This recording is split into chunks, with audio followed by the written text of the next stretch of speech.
तो आप लगातार राज्यसभा टीवी पर देख रहे हैं बजट से जुड़ी कवरेज। हम अपने आर्थिक विशेषज्ञों के जरिए दर्शकों को ये बताने की कोशिश कर रहे हैं कि दरअसल सरकार ने आज जो आम बजट पेश किया है और एनडीए सरकार का ये पहला फुल आम बजट कहा जा रहा है, इसमें किस तरह के संकेत मिल रहे हैं आम आदमी के लिए, मध्य वर्ग के लिए, कॉर्पोरेट के लिए और ओवरऑल देश के आर्थिक विकास के लिए।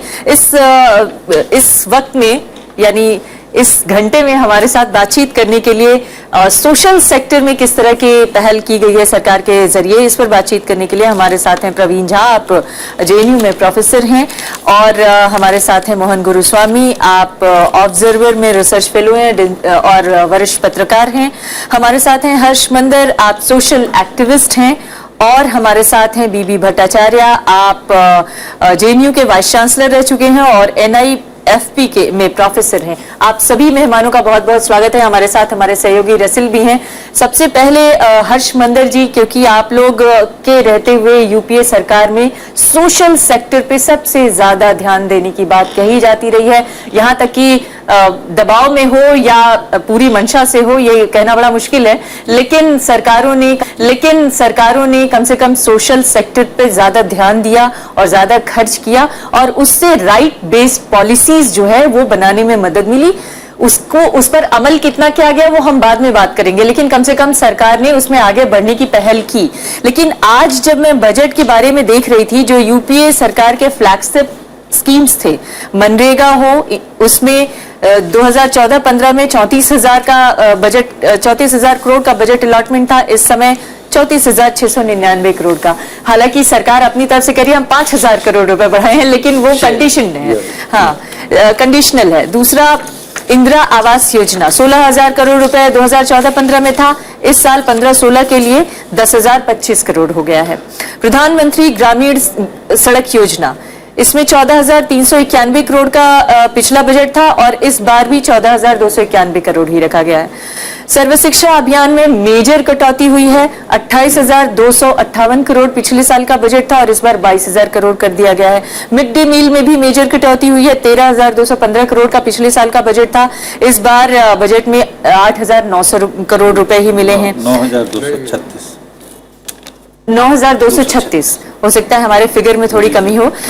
इंटीग्रेटेड चाइल्ड डेवलपमेंट स्कीम्स में भी काफी कटौती हुई है, 18,000 करोड़ से वो 8,000 करोड़ पे आ गया है। नेशनल हेल्थ मिशन 21,000 करोड़ रुपए लास्ट टाइम अलॉट किया देने की बात कही गई थी, इस बार 18,000 करोड़ रुपए दिया गया है।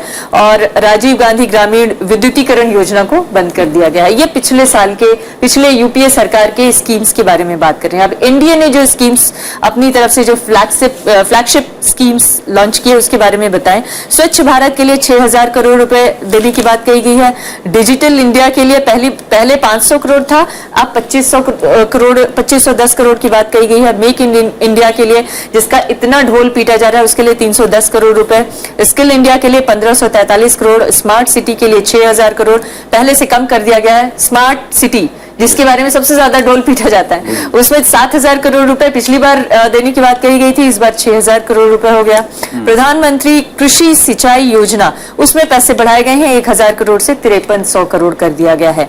और नमामि गंगे के लिए 2,100 करोड़ रुपए देने की बात कही गई है। तो ये एक ओवरऑल खाका है। अब इस खाके को देखते हुए क्या लगता है, ये सरकार सामाजिक सुरक्षा के दृष्टिकोण से किधर जाती हुई दिख रही है? देखिए, दिशा तो बहुत साफ है। पिछली सरकार में भी बहुत सारे लोग ये मानते थे कि उनका तर्क था कि हम गरीब का हित तभी करेंगे अगर बड़े उद्योगपति खुश हों, क्योंकि वो इन्वेस्ट करेंगे और वो इन्वेस्ट करेंगे उससे नौकरियां बढ़ेंगी और धन का उत्पादन होगा।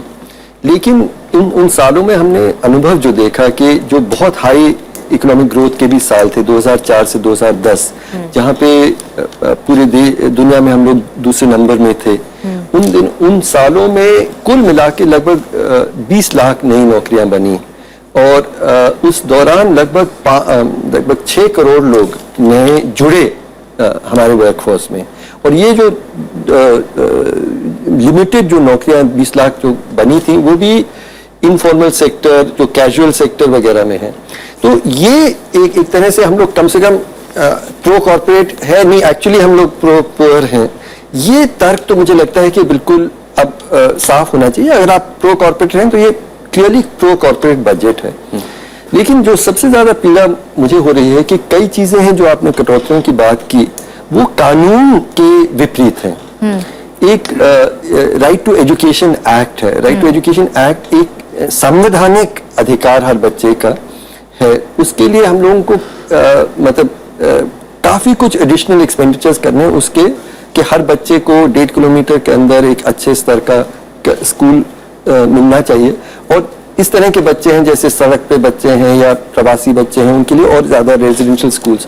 तो या हेल्थ में अगर हम आप जो इंफ्रास्ट्रक्चर बढ़ाने की बात कर रहे हैं, सरकार भी तो यही कह रही है कि हम इंफ्रास्ट्रक्चर बढ़ाने के लिए तो ये कटौती कर रहे हैं। इंफ्रास्ट्रक्चर सिर्फ स्कूल में सिर्फ इंफ्रास्ट्रक्चर की बात नहीं है। हाँ। मैं नेशनल फूड सिक्योरिटी एक्ट के बारे में विशेष तौर पे चिंतित हूँ, क्योंकि नेशनल फूड सिक्योरिटी एक्ट में मिड डे मील है, आंगनबाड़ी है, इनका सर्वव्यापीकरण यूनिवर्सलाइजेशन है।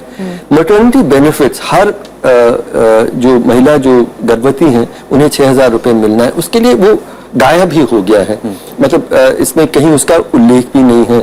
आईसीडीएस और मिड डे मील जो फूड सिक्योरिटी एक्ट के हिस्से थे उसमें कटौतियां बहुत हो गई हैं।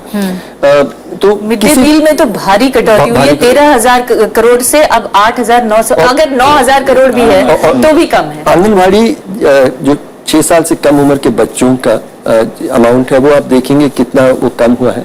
तो एक तरह से सरकार की प्राथमिकताएं तो बहुत ज्यादा साफ दिख रही हैं और एक तरह से खुली किताब है हमारे सामने, और लोगों को तय करना है कि इससे एक तरफ देखना होगा कि इससे क्या ग्रोथ पे बेनिफिट होता है, लेकिन ग्रोथ होने से क्या गरीब को रोजगार और उनके आपने विस्तार से बताया हर्षमंदिर जी कि दरअसल ये जो सरकार ने अभी अपना पूरा बजट पेश किया है, उसमें सोशल सेक्टर के लिए उसकी मंशा, उसका संदेश क्या है। बीबी भट्टाचार्य जी, बहुत सारे जो आर्थिक विशेषज्ञ हैं जो कॉर्पोरेट के फेवर में बात कर रहे हैं, वो ये कह रहे हैं कि दरअसल अगर सरकार ने कॉर्पोरेट को या इंडस्ट्री को बढ़ावा देने के लिए बजट में कुछ ऐलान किया भी है तो इसका ओवरऑल फायदा तो समाज को ही होने जा रहा है, और इसका फायदा रोजगार तो समाज के लोगों को ही मिलेगा। तो फिर इस बात की चिंता क्यों है कि सोशल सेक्टर में बजट कम हो रहा है? सोशल सेक्टर में बजट कम करने का एक कारण ये है, after 14 finance commission lot of resources will now go directly to the states। ये जो स्कीम आपने कहा, बहुत सारे स्कीम इसमें ऐसे है जो सेंट्रली स्पॉन्सर्ड स्कीम था, तो उसका डायरेक्ट जिम्मेदारी अब स्टेट के ऊपर चला गया। तो स्टेट को चाहिए इसमें डायरेक्टली उस पैसा से खर्चा करे। कुछ स्टेट शायद फेथफुली करेंगे, कुछ स्टेट्स उसको शायद मिसयूज करेंगे। मगर सवाल ये है, जो स्कीम पहले सेंट्रली स्पॉन्सर्ड स्कीम में खर्चा होता था, सेंटर का हिस्सा इसमें कम हो गया, मगर इसमें एक मुश्किल ये होगा जी, बहुत सारे स्टेट्स होंगे उसमें खर्चा नहीं करेंगे। तो मेरे हिसाब में ये जिम्मेदारी स्टेट्स के ऊपर होना चाहिए। अच्छा, बात रहेगी आप कॉर्पोरेट सेक्टर के। देखिए, कॉर्पोरेट सेक्टर को ऐसी मतलब स्कीम इस बजट में नहीं दिया गया जिसमें एम्प्लॉयमेंट जनरेशन के लिए कुछ फायदा होगा। मेक इन इंडिया में 350 करोड़, which is nothing। जो होना चाहिए था स्किल फॉर्मेशन, लाखों नौजवान लड़के लड़कियां को स्किल फॉर्मेशन की जो खर्चा करना चाहिए था, जो बजट में कोई प्रोविजन नहीं है। तो जिसलिए जो नुकसान होगा, एम्प्लॉयमेंट जो भी होगा, मनरेगा या जो भी हो, this are not the right employment. Right employment is skilled employment. Skilled employment अभी भी इस बजट में नहीं हुआ। स्किल इंडिया के लिए 1543 करोड़ रुपए के बजट का ऐलान इस बार किया गया है, लेकिन सवाल यह है कि जहां पर हर महीने 10 लाख लोगों को रोजगार देने की जरूरत है, वहां 1543 करोड़ रुपए से स्किल कहां से डेवलप हो पाएगी और कहां तक? 10 लाख नए लोग, जी, नए लोग जी। आपने वो कहावत सुनी ना, ऊंट के मुंह में जीरा। तो जहां तक स्किल के नाम पे जो आवंटन होता रहा है, और दुर्भाग्य से ये पहले भी था और अभी भी वही कहानी है। स्किल अभियान जो है यूपीए सरकार के दौरान भी उस पर काफी चर्चा हुई थी, लेकिन जब आवंटन की बात आई तो बड़ा कम था। तो मिला जुला कि वो एक बड़ी समस्या है। लेकिन जो एक महत्वपूर्ण बात है जो भट्टाचार्य साहब ने कहा कि ये चूंकि राज्यों की जिम्मेदारी है और उसमें अगर यहाँ कटता भी है तो शायद उतनी बड़ी चिंता की बात नहीं है। तो मैं एक बात स्पष्ट करना चाहता हूं कि ये जो 14 फाइनेंस कमीशन के बाद जो 32 से जो 42% हुआ भी है, तो अरविंद सुब्रमण्यम का कल का बयान आपको बता रहा हूं कि पिछले 3 साल में जो टोटल ट्रांसफर था सेंटर के तरफ से, सेंटर का जो नेट टैक्सेस जो था उसका 64% जो है स्टेट्स को गया है।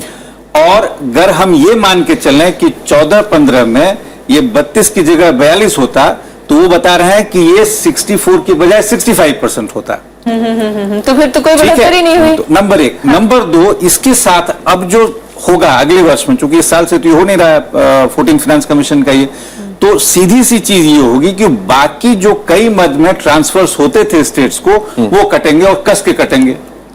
तो जो 64-65 अभी आप देख रहे हैं वो शायद घट के 50 में कहीं आ जाएगा, 52, 55, 56 वो देखना पड़ेगा फाइनली कितना होता है। तो अगर वो होता है तो जो स्टेट्स की कैपेसिटी है वो वैसे भी कम होगी। तो ये जो पूरा आर्ग्यूमेंट है कि सेंटर का फिस्कल स्पेस कमा और इसीलिए सोशल सेक्टर पे जो एक्सपेंडिचर कम हो रहा है ये डिफेंसिबल है, ये बिल्कुल एक कुतर्क है। जी, मोहन गुरुस्वामी, ये जो दो तरह की बातें कही जा रही है, एक तो ये कि क्योंकि स्टेट्स को अब ज्यादा खर्च करना है सोशल सेक्टर पर, इसलिए इसका ध्यान स्टेट्स ही रखें। दूसरी तरफ सामाजिक सरोकारों के पैरोकार जो लोग हैं वो कह रहे हैं कि सरकार ने ये पुरानी जो यूपीए सरकार थी उसकी स्कीम्स से अलग हटकर कुछ करने की कोशिश की और ज्यादा जो है वो इंडस्ट्रियल ग्रोथ को तवज्जो देने की कोशिश की है, इसलिए ये सब हो रहा है। क्या कहेंगे आप? दो चीज हुए हैं। पहले इनकी जो बजट जो है, इनकी डिस्क्रिशनरी एक्सपेंडिचर जो है बजट, वो कम हो गया है। कम से कम 30,000 करोड़ 40,000 करोड़ चला गया स्टेट्स को। दूसरी चीज है, देश की सबसे बड़ी समस्या क्या है? हर महीने 10 लाख लोग वर्कफोर्स में आ रहे हैं, शामिल हो रहे हैं।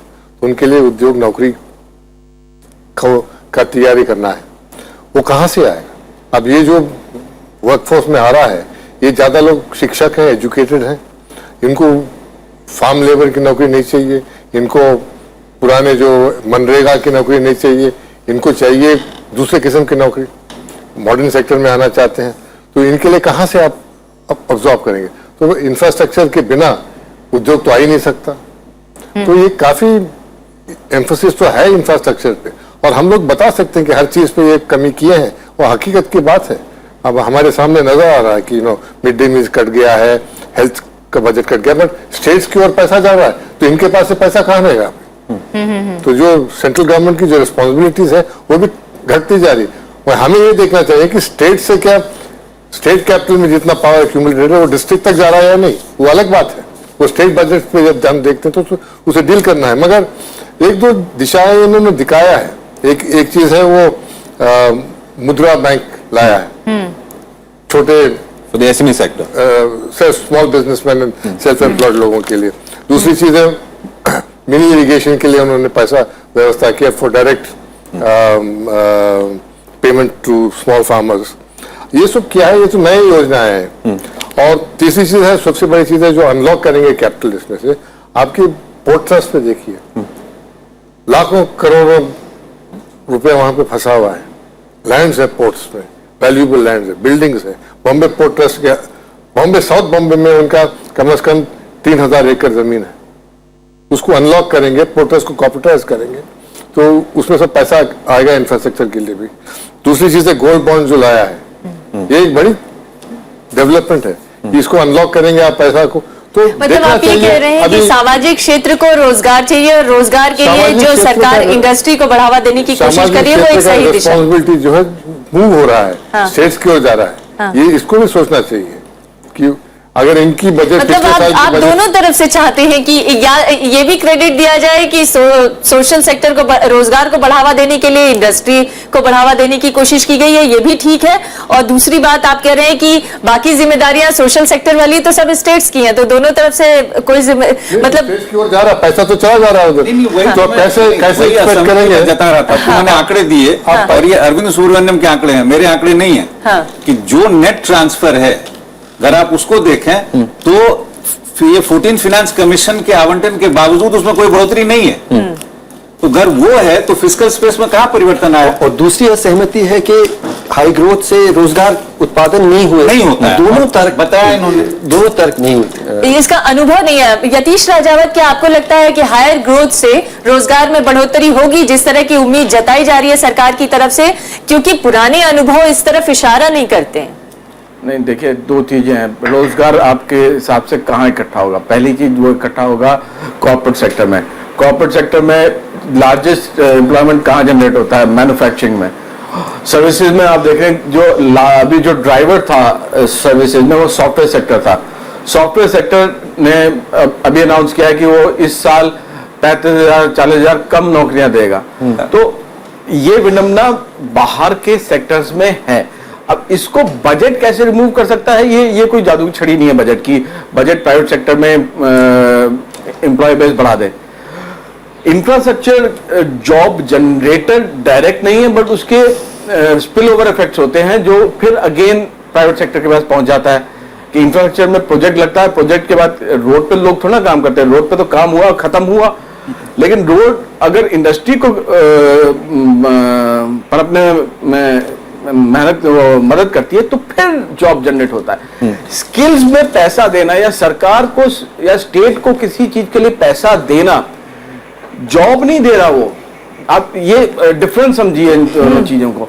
वो एम्प्लॉयबिलिटी बढ़ा रहा है उस आदमी की, उसकी एम्प्लॉयमेंट नहीं दे रहा है।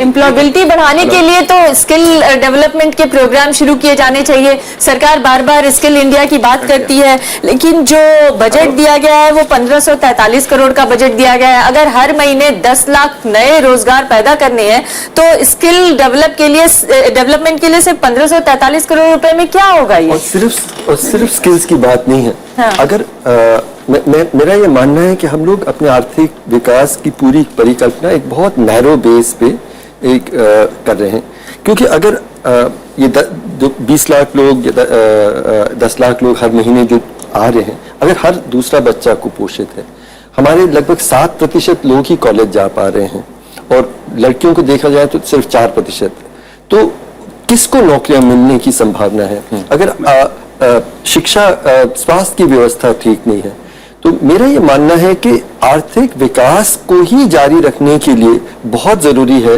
कि हम सर्वव्यापीकरण करें, अच्छे स्तर की शिक्षा और अच्छे स्तर का स्वास्थ्य। इन्हीं की बात में जोड़ते हुए मैं एक बात कहना चाहता हूं कि अगर उद्योग बराबर कहता है कि हमें शिक्षित लोग नहीं मिलते हैं, शिक्षा का भाव, स्किल का, department of school education literacy का अगर टोटल आवंटन देख लिया जाए तो ये कितना घटा? 54,101 करोड़ से घट के 40,757 करोड़ हो गया है ये। जो शिक्षा की जहां बुनियाद है, जहां स्किल की बुनियाद है, वहां आपकी कटौती 15,000 करोड़ हो रही है। हम आर्थिक विकास के खिलाफ नहीं है। हमारा ये मानना है कि ये अप्रोच आर्थिक प्रगति नहीं दे पाएगी। हम लोग उसको एक तरह से वी हैव प्लेटोड अवे, और जब तक हम लोग, हमारी हिंदुस्तान की सबसे बड़ी आर्थिक वेल्थ जो है वो उसके आम लोग हैं, जो नौजवान पीढ़ी है। उस नौजवान पीढ़ी की शिक्षा, स्वास्थ्य और पोषण पे हम हर तरह का इन्वेस्टमेंट करें, वही देश के आर्थिक विकास को भी लाभ आप क्यों असहमत है मोहन गुरुस्वामी? देखिए, जब you're decentralizing expenditure, right, is going towards the states.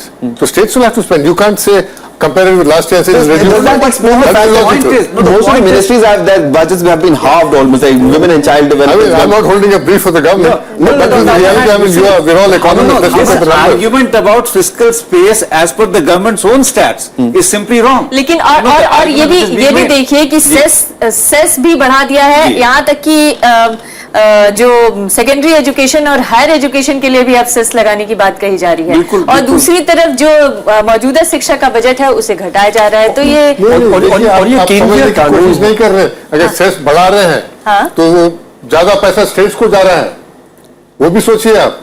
लेकिन जो अभी स्टेट्स को पैसा जा रहा है उसका अगर हम ताजा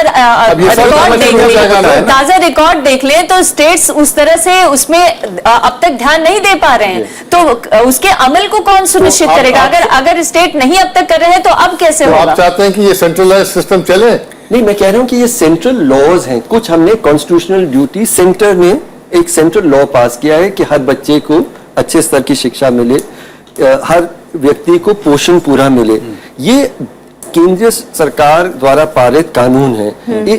ये नहीं कह सकते कि हम कानून पास करेंगे और सरकार चाहे तो करें, सरकार चाहे तो नहीं करें, ये तो हो नहीं सकता। तो मुझे लगता है कि इस पूरे सोच में एक अजीब सा It's almost come down to a matter of perception, and that is what the government, Mr. Guruswamy and Professor Bhattacharya, are also like your comments on this. But it's a matter of perception. I mean, the UPA, because it said that no, we'll give those farm loan waivers, we'll spend on the social sector. The NSE was, of course, there. Isn't just a matter of perception? Do you really see, in terms of fine allocation might have been slashed, Mr. Guruswamy, you're saying that because the states are spending more, therefore there is less with the spend center. more, not are spending. It's not a question. to spend more. It's not a question of perception. It's the reality. All right, so If you in have that less sense, money to spend, you spend less money. all right, but in the sense of the government's then problem becomes that in terms of a perception, it becomes a pro-corporate government, becomes a pro-industry government, not a pro-service or social sector government. As I mean, just in terms of perception, isn't it? I think it is a question of priorities here. I mean, like the priority, if the priority is the job, then you have to not only have an educated person, you also have to have somebody who is employable. Industry does not say that I need an educated person. They say that we need a skilled person. Now, skills have different nature. If you are looking for a skilled person in IT sector, it is not enough that he just has a BE or a BTech degree or he has done computer science. Even large number of engineers who've done these kind of degrees are not employable. They need another 6 months, 1 year training, which is subsidized by the industry. Now, the same kind of gap exists in the manufacturing sector. The same kind of gap exists in the hospitality sector. The same kind of gap exists in the tourism sector.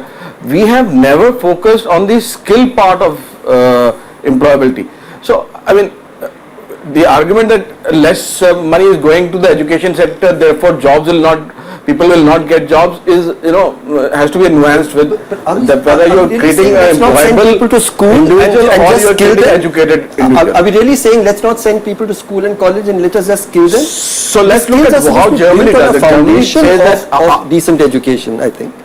Germany says that after 8 years or 9 years of education, there is a need for skills to be imparted But to let the those person. 8 to 9 years लेकिन good quality 8-9 years का मतलब सर्व शिक्षा अभियान, सर्व जी, शिक्षा सही, अभियान में कटौती करके That is- सरकार क्या संदेश देने की कोशिश करी है? आप मोहन गुरुस्वामी का कहना है कि नहीं, सरकार कटौती नहीं कर रही है, राज्यों के ऊपर जिम्मेदारी डाल रही है। बहरहाल हम इससे थोड़ा और सर्व आगे शिक्षा- बढ़ते हैं। सर्व सरकार ने शिक्षा- स्वच्छ भारत मिशन को एक मुद्दा बनाया, मूवमेंट बनाया।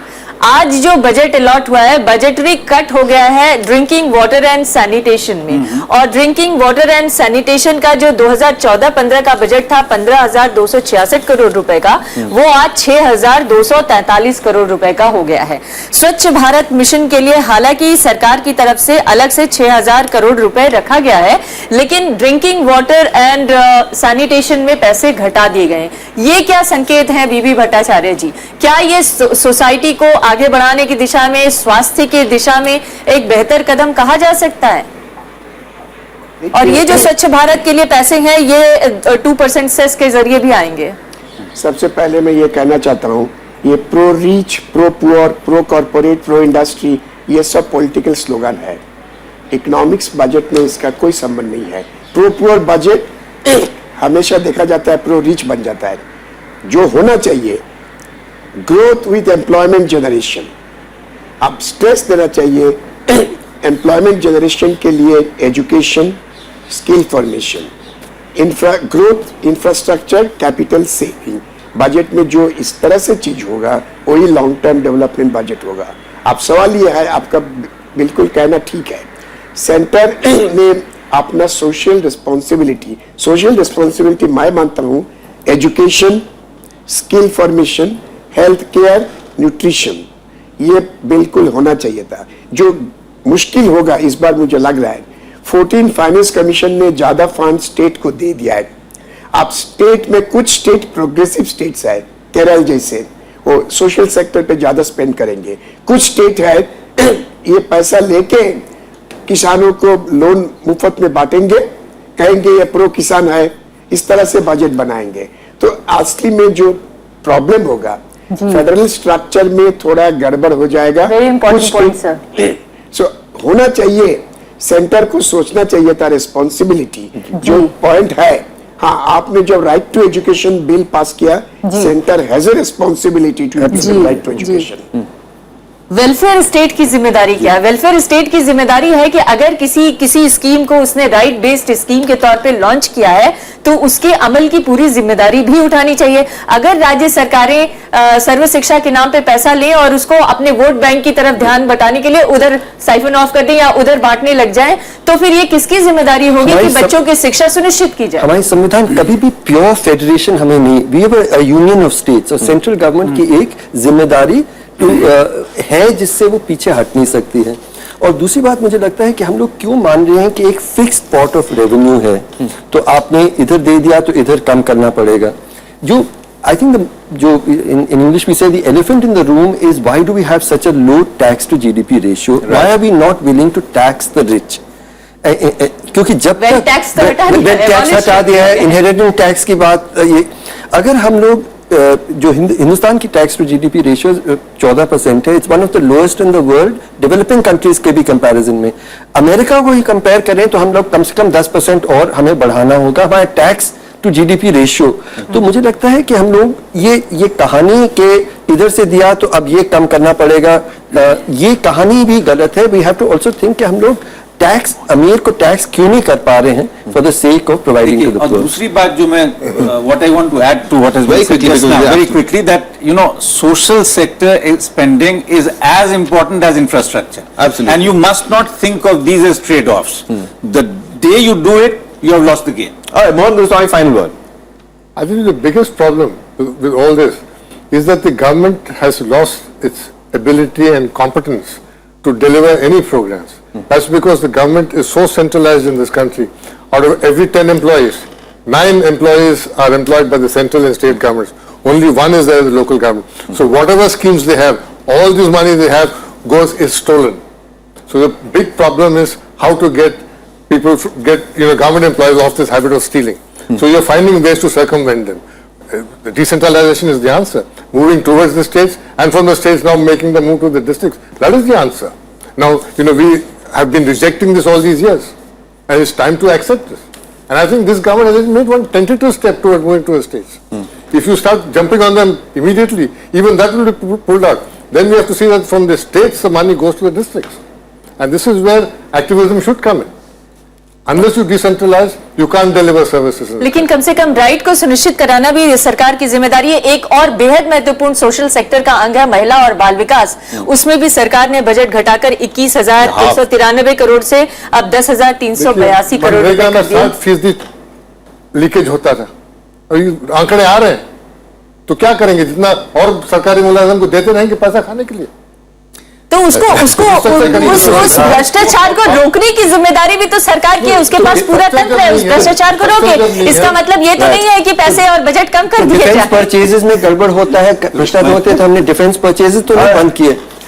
ऐसा तो argument just for the I think this is an argument we'll let stand for now. Arguments है और हम आगे भी बहुत बार बहस करते रहेंगे इस मसले पर कि सोशल सेक्टर को लेकर पुरानी सरकार और नई सरकार की प्राथमिकताओं में क्यों बदलाव आ रहे हैं और क्या ये जो सरकार और जो मोहन गुरुस्वामी दलील दे रहे हैं कि क्योंकि 14th फाइनेंस कमीशन की रिपोर्ट को अमल करने की वजह से राज्य सरकारों के ऊपर जिम्मेदारी डाली जा रही है और इस वजह से ये सारी चीजें देखने को मिल रही है। जैसे जैसे इस बजट पर और बहस होगी, आगे बढ़ेगी, हमें उम्मीद है कि कुछ और नई चीजें सामने आएंगी। फिलहाल हमारे पास वक्त की कमी है, इसलिए आज चर्चा को यहीं पर मुझे समेटना पड़ेगा। आप सभी मेहमानों का बहुत बहुत धन्यवाद। बीबी भट्टाचार्य और यतीश राजावत, आपका भी बहुत धन्यवाद। देखते हैं कुछ राजनीतिक प्रतिक्रियाएं जाने से पहले कि किस राजनीतिक दल के नेता ने क्या कहा है आज के बजट पे। मैं आभार व्यक्त करना चाहता हूं माननीय प्रधानमंत्री जी का और माननीय वित्त मंत्री जी का, जिन्होंने बहुत ही सकारात्मक सोच के तहत बिहार को विशेष ध्यान दिया है और बिहार को विशेष पैकेज के समान ही राशि आवंटित किया गया है। बहुत बढ़िया बजट, आम इंसान के हित का बजट। और जैसे पेंशनलेस सोसाइटी का एक नया विचार कॉन्सेप्ट रखा है वित्त मंत्री जी ने, और साथ ही साथ जहां एक और एल्डर सिटीजन्स का ध्यान रखा गया, वहां दूसरी ओर इस बात का भी ध्यान रखा गया कि देश के 2/3 से अधिक जनसंख्या युवाओं की है, उसकी ओर भी ध्यान। काले धन को लेकर के जो नए प्रावधान लाने की घोषणा की गई है, वो भी एक बड़ा ही महत्वपूर्ण निर्णय है, महत्वपूर्ण घोषणा है। The budget is a complete exercise, but if anybody expected anything new, some innovative new ideas, then I don't think it is there. This is something which every finance minister every time dealing with same subjects. Other than that, I don't think there is any innovative idea.